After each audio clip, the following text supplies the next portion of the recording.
Mr. Dennis Tan. Thank you, Mr. Chairman.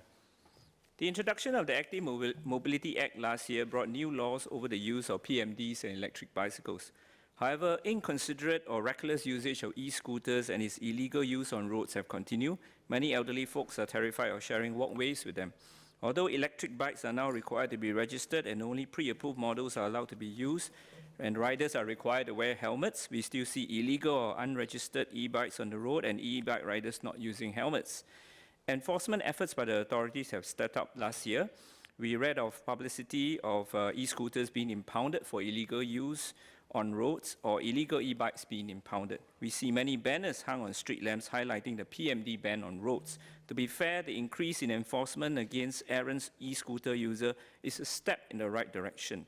If insufficient efforts are rendered at this stage, we will have a long-term problem of illegal, reckless, and inconsiderate usage. A poor riding culture will perpetuate. Our cycling culture is a case in point. In my speech during the second reading of the Active Mobility Bill, I highlighted the legacy of the lack of enforcement against errant cyclists. Today, we can still see cyclists cycling against the traffic or not stopping at red lights on a daily basis. Inconsistent enforcement between errant cyclists and PMD users raises question of selective enforcement. Timely and consistent enforcement is important as it sets the boundaries for human behavior, but law alone is insufficient. We need to create the right culture.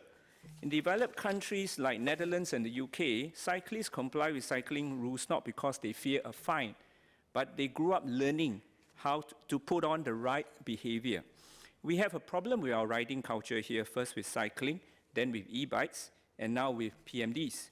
The lack of political will for enforcement and to create a right cycling culture in our earlier years has made it much more harder for us now.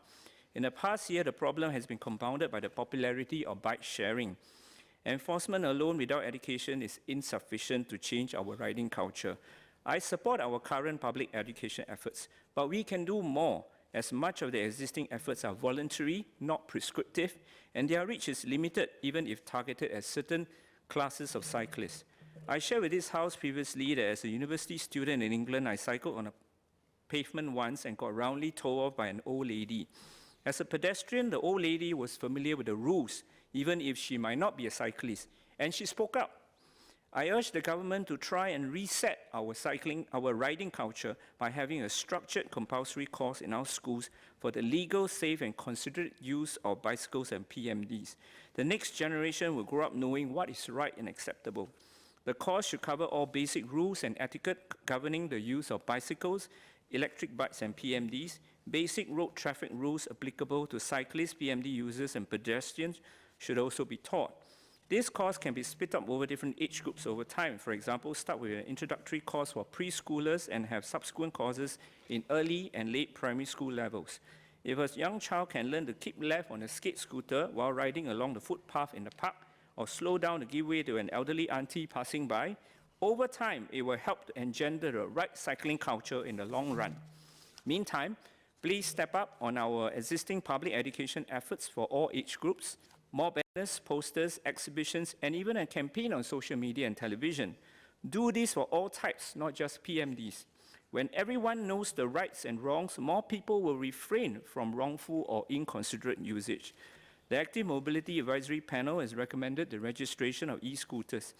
It may help to identify users and facilitate enforcement and hence better accountability. However, it alone will not resolve existing problems with our riding culture. In conclusion, may I implore the government to work towards creating a culture of legal, safe, and considerate use of bicycles and PMDs.